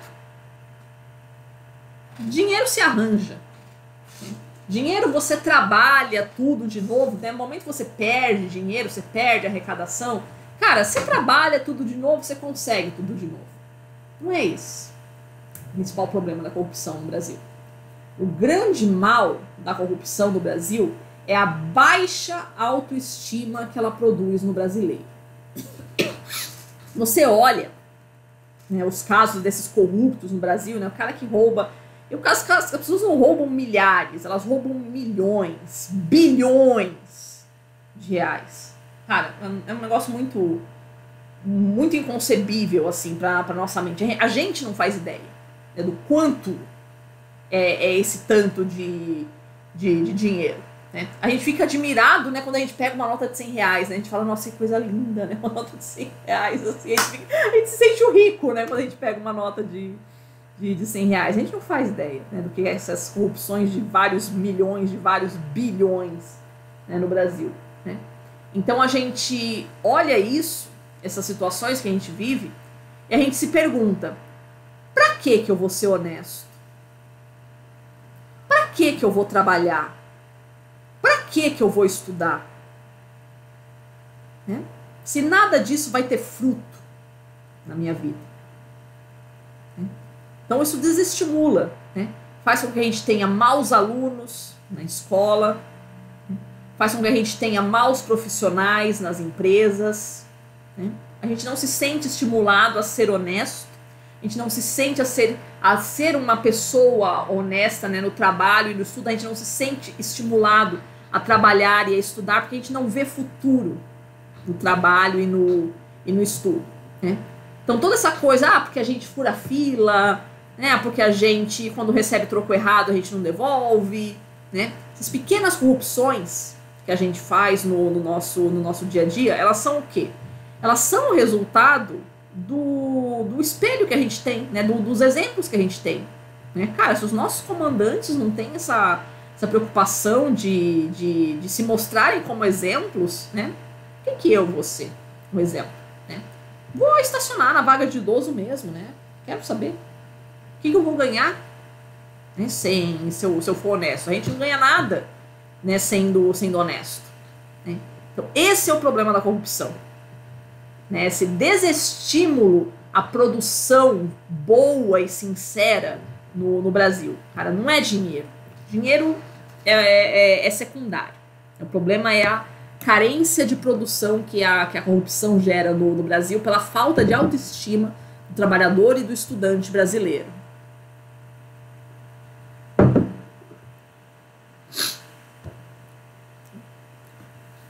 Em termos de vantagens que a gente pode elencar para o Brasil, né? Primeira coisa, um migrante dentro do Brasil. Cara, você pode andar 4.000 quilômetros, você vai continuar falando português. Atravessa 4.000 quilômetros na Europa para você ver quantas línguas você vai falar nesse meio do caminho. Né? Então, eu acho que uma coisa mais bela da migração no Brasil, né? Que você pode, cara, qual que é a distância de Pacaraima para Porto Alegre? Deve dar uns 5.000 quilômetros, cara, por aí. E tipo, é o mesmo país ainda, cara. Então você pode, né? Um venezuelano, ele pode atravessar ali de Pacaraima, né? Falando português por ali, né? Ele vai chegar em Porto Alegre, ele vai continuar falando português ainda, cara. É uma extensão de terra muito vasta que você pode se deslocar aqui dentro, né? Continuar falando a mesma língua e ter grosseiramente a mesma cultura. Era uma coisa que o meu orientador falava que a única coisa que deu certo no Brasil foi o Brasil. Como assim? A gente pensa que a gente não teve um projeto de nação, mas a gente tem. A gente tem essa coisa bem estereotipada do que é o brasileiro, né? O que é o brasileiro? O brasileiro é o cara que gosta de cachaça, feijoada, carnaval e futebol. Essa coisa bem estereotipada nossa, parece que não, mas nos une enquanto cultura. Todo mundo no Brasil gosta de feijoada. Todo mundo no Brasil gosta de futebol, gosta de cachaça. O carnaval a gente tem aí algumas dúvidas, né? Mas essas coisas assim que todo mundo é apaixonado no Brasil, isso nos une sim como cultura. Então a gente pode dizer que existe sim uma uma cultura brasileira, né? Existem rivalidades aí pelo meio, né? Mas a gente, né, na hora que vem a Copa do Mundo, né, todo mundo se une e torce pelo Brasil, né? Não existe torcida pela Índia na Copa do Mundo, né? Não existe torcedores, vamos torcer pela seleção indiana, pela seleção russa. Não existe isso, né? Porque essas nações, elas têm conflitos internos muito grandes, né? No caso do Brasil, não, né? Todo mundo se une quando é Copa do Mundo. Então isso é legal, né? A gente ter essa cultura única, né? De guardar as devidas proporções, a gente ainda ser uma nação muito amigável, tá? Que a gente poderia elencar também, né, que o nosso grande êxodo rural, ele começa na década de 50, mas ele se acelera bastante, né, que é o período que a gente vai ter a disparada na industrialização, a partir da década de 70, tá? Que é onde você vai ter, né, o forte êxodo rural do Brasil, né, de várias regiões do interior em direção à capital. As capitais, né, dos estados, no caso. As regiões que a gente mais registrou crescimento a partir da segunda metade do século XX. Região norte, tá? Num primeiro momento, em busca de terras, né? São trabalhadores rurais que vão indo em direção à região norte, né? O centro-oeste, de maneira geral, que a gente chama da periferia da Amazônia, conhecem o adjetivo matucho. O que é o matucho? É o gaúcho que foi para o Mato Grosso.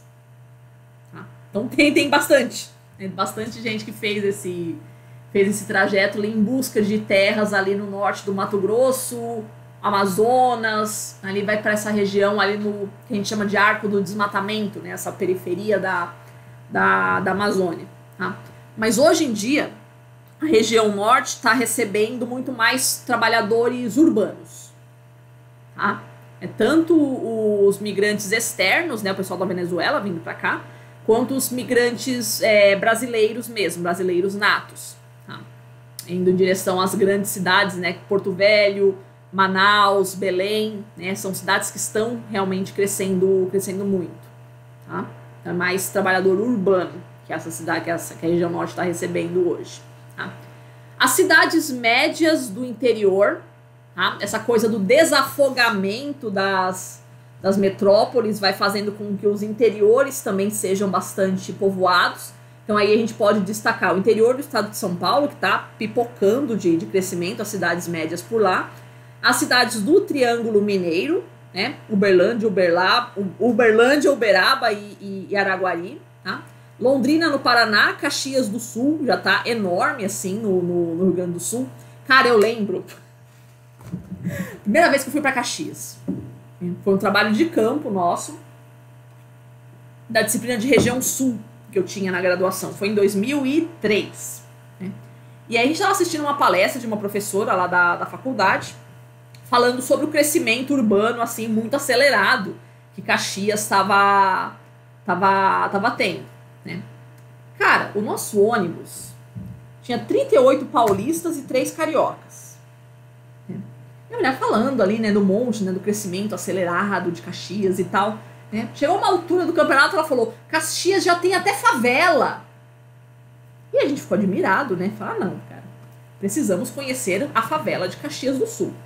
Tanto insistimos pro professor, né? Tanto enchemos o saco do professor, tá bom, vamos lá ver a favela de Caxias. 2003. Tudo bem que não passei mais por lá ultimamente, mas imagino que tenha crescido. Aí passou, cara, ali na frente, cara, sério, era meia dúzia de barraca. A gente fosse olhando assim, do tipo, sério, que tu quer ensinar pra paulista e carioca o que é uma favela? Até a professora ficou meio encabulada, assim, do tipo, as de vocês são maiores, né? A gente só um pouquinho. Os nossos são só um pouquinho maiores do que essa daí, né? Mas sim, né? Caxias foi uma cidade que realmente, né, nas últimas décadas cresceu bastante. E as grandes cidades médias é ótimo, né? As grandes cidades médias do Nordeste, que a gente pode destacar, Campina Grande na Paraíba, Feira de Santana na Bahia e Caruaru no Pernambuco. Tá? Curiosamente, além desse movimento, né, de desafogamento das grandes metrópoles, né, essa população indo em direção ao interior, também temos um movimento contrário, né, população povoando o litoral, né, vindo do interior em direção ao litoral. Mas não é mais o litoral do sul e sudeste, é o litoral nordestino. Então, Recife, Salvador e Fortaleza. Cara, são cidades que realmente, cara, explodiram nas últimas décadas. Por quê? Porque o pessoal do interior do Nordeste tinha o costume de vir para São Paulo. Só que esse é um fluxo que ele vai diminuir bastante a partir do final dos anos 80 e 90, porque começa a se perceber que é uma região que já está muito saturada, né? Já não tem mais São Paulo já não tem mais aquela pujança econômica que tinha na década de 70. Né? Então o pessoal do interior do Nordeste começa a reduzir esse fluxo, né, em direção à cidade de São Paulo, mas continua sendo uma população que quer sair de lá. Né?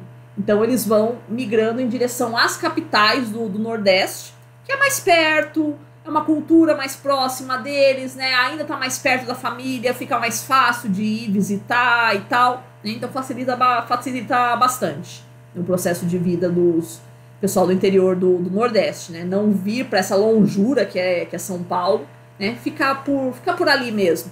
Né?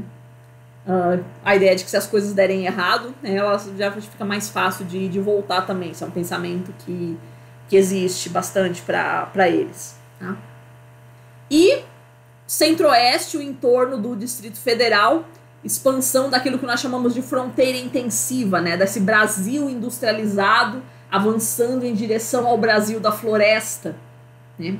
Então essas cidades, né, vai pipocando também bastante, né, o entorno ali de Brasília e cidades em Goiás e em Mato Grosso. Tá? Os principais fluxos, vou elencar aqui os tipos de fluxos que a gente encontra mais no Brasil.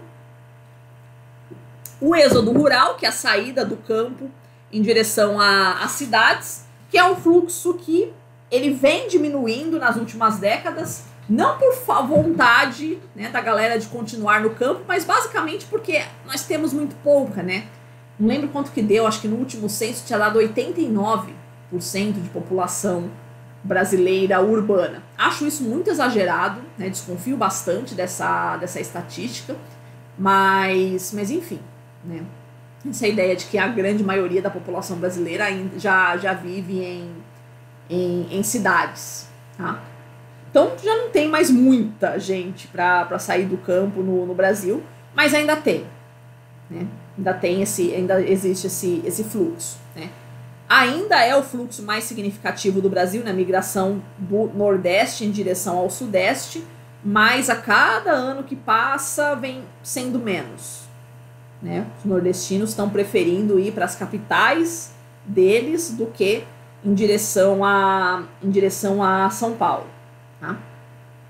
Outro fluxo importante que nós temos, as chamadas migrações sazonais ou temporárias, que também recebe o nome de transumância, só para vocês saberem, né, desses palavrões, né, que existem aí, dá aparecer numa prova de repente, vocês não conhecem o termo. Transumância é a migração sazonal, que é essa galera que vai trabalhar nas grandes safras do Brasil, né? Se eu coloquei aí as principais, né? A cana, café, laranja e a uva, tá?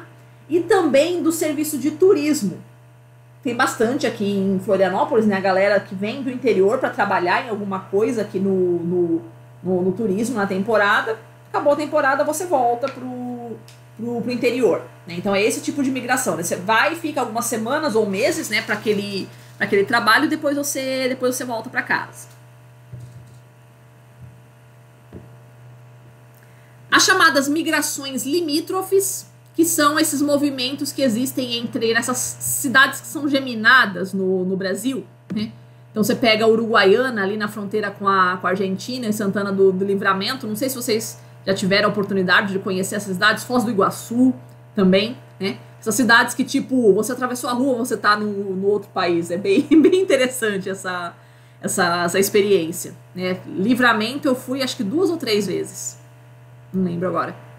Adoro uma cidade, um passeio bastante, que eu gosto bastante de fazer, né? Você atravessa a rua, você tá ali você tá ali no Uruguai, né? Bom, essas regiões de fronteira, muito intenso o comércio, né? Principalmente você tem os free shops ali instalados. Então, o que você tem? São as principais mercadorias que você tem por ali, né?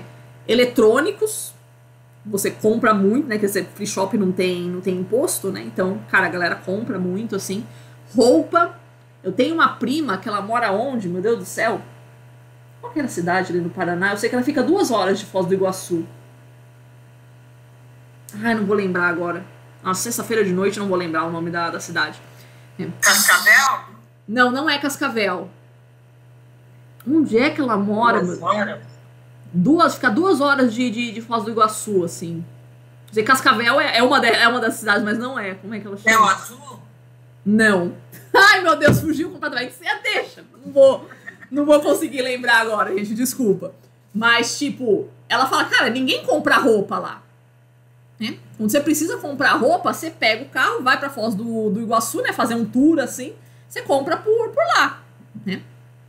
Gasolina também nessa já foi melhor, né? Mas tipo, galera que mora na fronteira com a Argentina ou na fronteira com a Venezuela, cara, simplesmente não abastece no Brasil.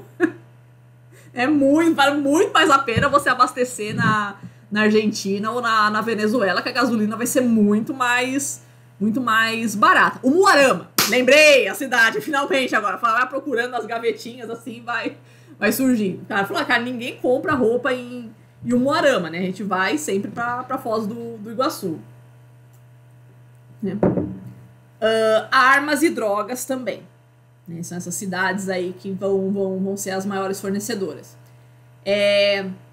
Eu acho Ponta Porã também é uma cidade que a gente pode destacar esse comércio aí de armas e drogas no Brasil. Né?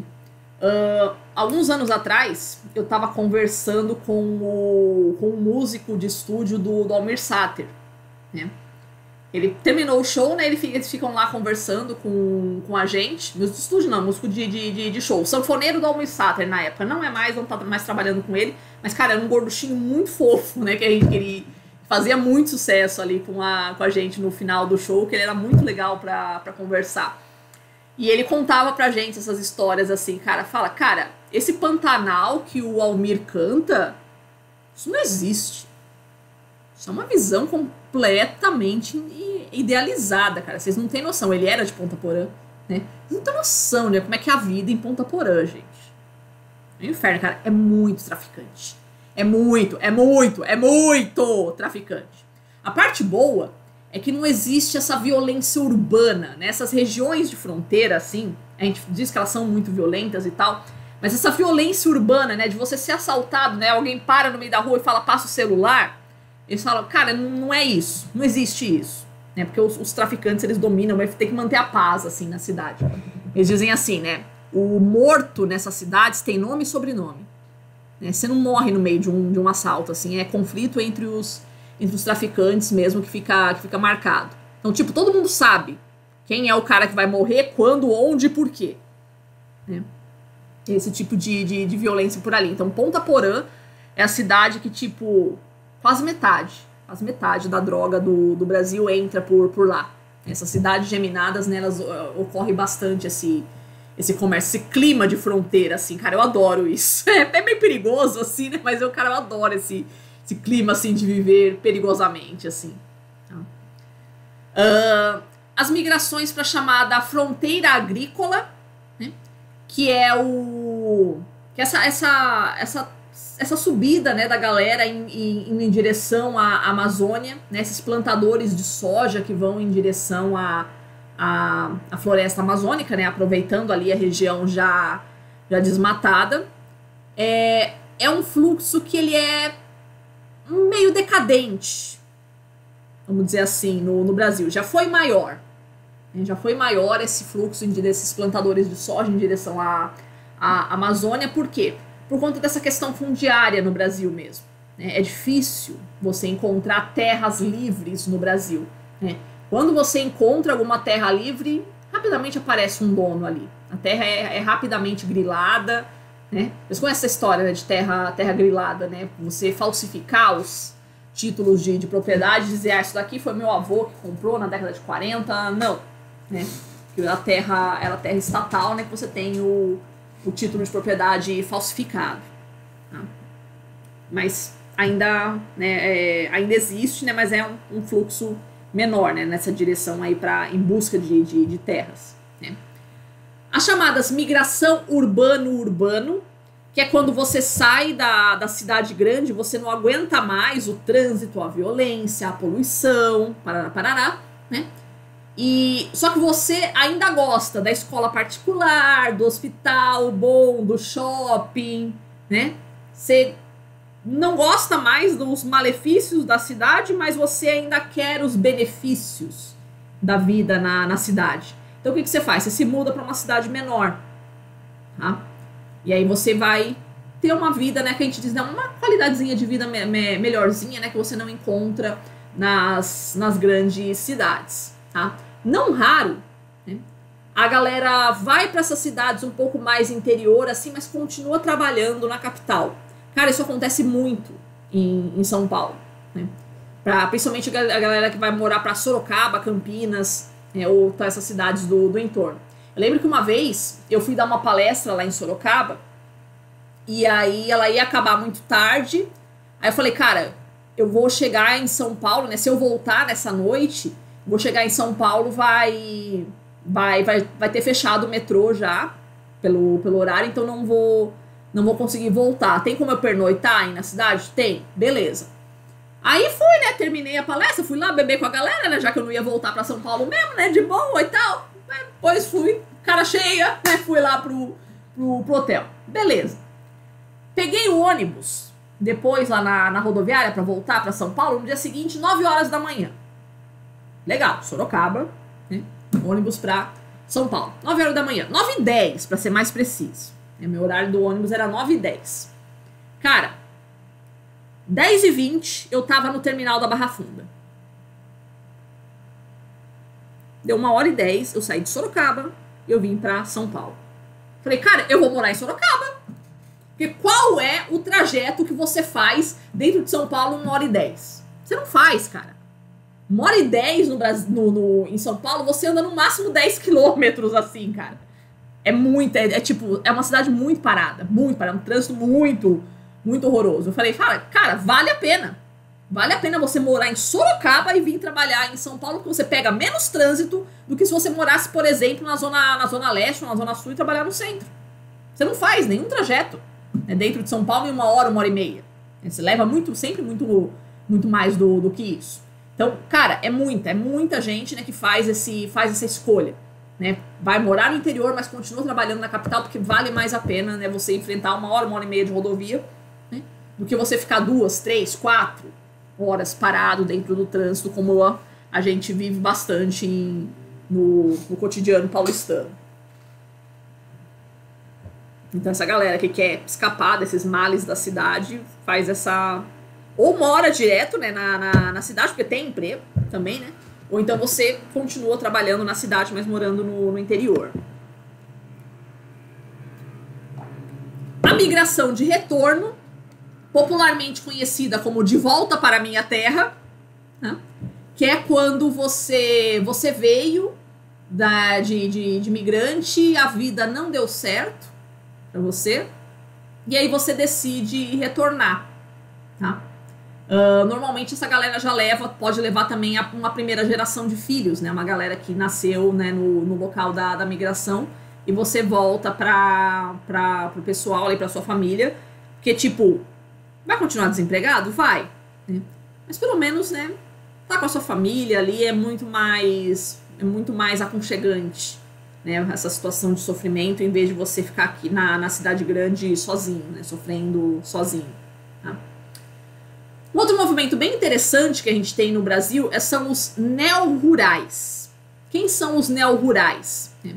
É uma galera que quer sair da cidade, mas ela é diferente desse pessoal, né, que vai sair da cidade, mas continua morando na cidade média, né, na cidade pequena. Os neo-rurais, eles saem da cidade grande e vão pro meio do mato.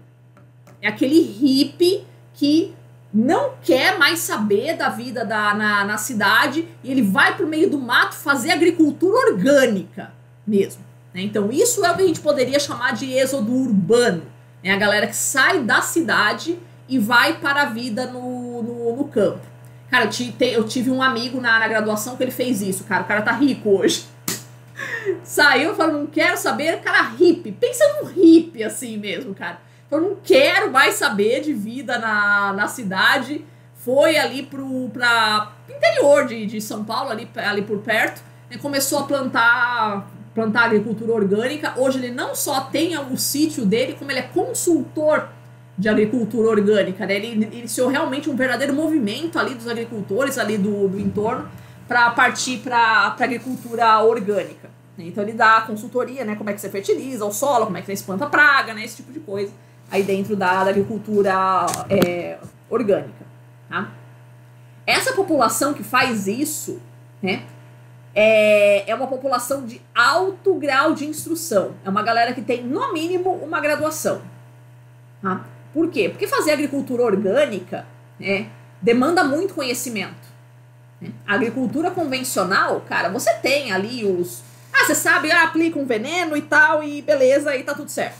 Né? Agricultura orgânica não é um negócio fácil, não. Você precisa realmente conhecer todos os ciclos vegetais, os ciclos de fertilidade do solo, né? Qual é a espécie que vai combater? Eu tô com uma praga no meu sítio, né? Qual é a espécie que eu vou jogar ali para fazer controle biológico de praga, né? Então é um negócio que demanda muito estudo. Então essa galera que vai fazer isso, né? Que vai sair da cidade e tá cansada da cidade, vai pro campo, é uma galera de altíssimo grau de instrução. Geógrafo, agrônomo, dessa galera aí que gosta de mexer com a terra. Eu tenho alguns alunos meus da UDESC que já foram para esse ramo, né? Então é um tipo de migração que ele é bem crescente, assim, entre populações de universitárias. Tá? As migrações circulares, ou também chamadas de migrações pendulares, tá? Que é esse movimento que você faz. Hoje em dia a gente não está fazendo muito, né? Porque a gente está estudando em casa, mas a ideia é dessa galera que mora na região metropolitana e trabalha ou estuda na capital. Então você fica indo e voltando todo dia. Né? Todo dia. Tá? Óbvio, né, que essa galera perde muito tempo no trânsito, né, perde muita qualidade de vida e tal. Mas as cidades da região metropolitana, né, a gente chama de cidade dormitório. Vocês devem ter ouvido essa expressão, né? Por que cidade dormitório? Porque você só vai lá para dormir, né? O desenvolvimento econômico que você tem ali acontece na capital ou na cidade grande ali que polariza a região, tá? Então você fica indo e voltando. O movimento de boia fria também é considerado migração pendular. Normalmente o boia fria ele vai na segunda-feira, passa a semana trabalhando e aí o final de semana é que ele volta para casa, tá? Então o movimento diário ou semanal, ele também é considerado pendular. Tá?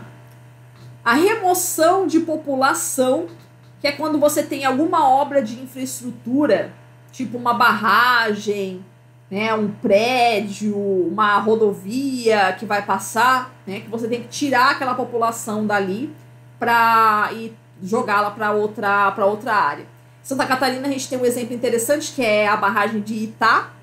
Vocês devem conhecer, né, se vocês têm familiares no interior ou eventualmente algum professor. Infelizmente a gente não está podendo fazer trabalho de campo, né? Mas às vezes os professores levam a gente para Itá. É bem legal, assim, a gente vê a torrezinha lá da igreja submersa, assim. Né?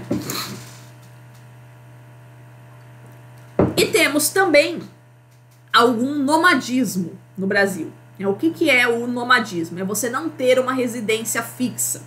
É você ficar, né, viajando direto, né, passa um tempo numa região, né, depois vai, né, para outra região e tal. Então a gente tem alguns ciganos no Brasil que ainda são nômades. A maior parte dos ciganos no Brasil eles estão assentados já, né, não são mais viajantes, mas ainda tem alguns, tá?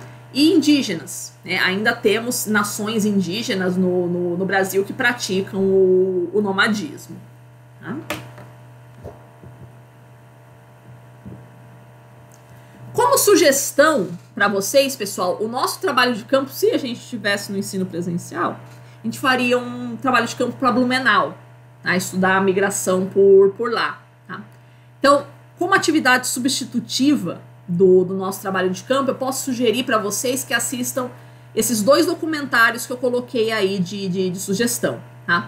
Um deles é o 7 Vozes, Migrantes do Vale, né, que vão falar, né, vão ser 7 entrevistados ali, acho que foi o pessoal da FURB que fez, né, que vão contar a história, né, de diferentes migrantes, né, tanto nacionais quanto estrangeiros, ali para a região do Vale do Itajaí. E outro, cara, que eu adoro, que é o chamar 100 Palavras, né, que ele se baseia... A gente tem uma professora na UDESC que faz essa pesquisa, é a Marlene, né, que ela faz essa pesquisa a respeito da perseguição aos alemães que a gente teve aqui no Brasil durante a Segunda Guerra Mundial. Aos descendentes, né, de alemães, no caso. Tá? Cara, é muito bonita essa história, né, que eles tentam resgatar no documentário. Que a gente sempre pensa, né, que a perseguição os perseguidores, né, durante a Segunda Guerra Mundial foram os alemães. Aqui no Brasil, eles foram os perseguidos. Tá? Porque o Getúlio Vargas, ele queria implantar uma política, né, bem nacionalista, assim, e os alemães eram uma comunidade muito isolada ainda no Brasil, a língua é muito diferente, né? Então o Getúlio queria forçar o aprendizado da língua portuguesa e a implantação da cultura brasileira sobre os alemães, né? Isso foi um processo bastante difícil, porque tipo, o isolamento geográfico dessas comunidades, também a dificuldade da língua, não permitiam que essa integração fosse muito grande. E outra coisa, né, a gente também quer manter a nossa língua mesmo quando a gente migra. Isso não foi respeitado no Brasil, então era muito perseguido, né? Tipo, você falasse alemão no meio da rua, você era preso, né? Objetos, livros escritos em alemão, cartas e tal, se vissem isso, você é colaborador do Hitler, né? Principalmente no momento em que o Getúlio ele vai se decidir na guerra, né, pelos aliados, né? Então qualquer alemão aqui era considerado espião do Hitler, né? Era conspirador, né, pró-nazismo. Então sim, eles eram presos, eles eram torturados e tal. Então é bem legal a gente conhecer essa história, né, que a gente não... É um capítulo que parece que os catarinenses querem esquecer, né? Não, aqui, né, sempre fomos acolhedores e tal, e não é bem assim, né? A gente tem alguns capítulos bem nefastos na nossa história que a gente precisa conhecer, sim. Então esse documentário é bem legal pra gente ver isso, tá? Por que eu tô dizendo isso? Porque o que a gente vê em Blumenau, né, e é recebido muita crítica a esse respeito, de que os caras celebram o orgulho de serem alemães na Oktoberfest. Como assim, né? Tem uma galera que acha que isso é white power, né, esse tipo de ideologia. Não é nada disso, né? Sim, eles têm motivos para celebrar o orgulho de ser alemão, tá? Porque houve um momento histórico em que eles não podiam fazer isso, tá? Então a gente precisa conhecer um pouquinho da nossa história antes de sair falando bobagem por aí, né? E esse é um capítulo bem interessante da história do estado de Santa Catarina que tem que ser conhecido, né? Essa perseguição aos alemães que foi perpetrada aqui, tá?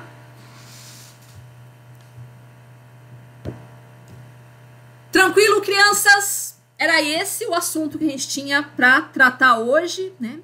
Interessante que também as periferias aqui no Brasil, os proletários passam horas no trânsito e moram longe do centro, em lugares mais desenvolvidos, é o contrário, sim, né? Bem interessante esse movimento aqui no Brasil, tá? Mais alguma questão, crianças? Tranquilo? Dou-lhe uma, dou-lhe duas, dou-lhe três, beleza, né? A gente se Vamos sim, Maria. Só encerrando aqui, a gente já se fala então, tá? Obrigada, então, pela presença de vocês, crianças. Bom fim de semana, se cuidem e até a próxima aula.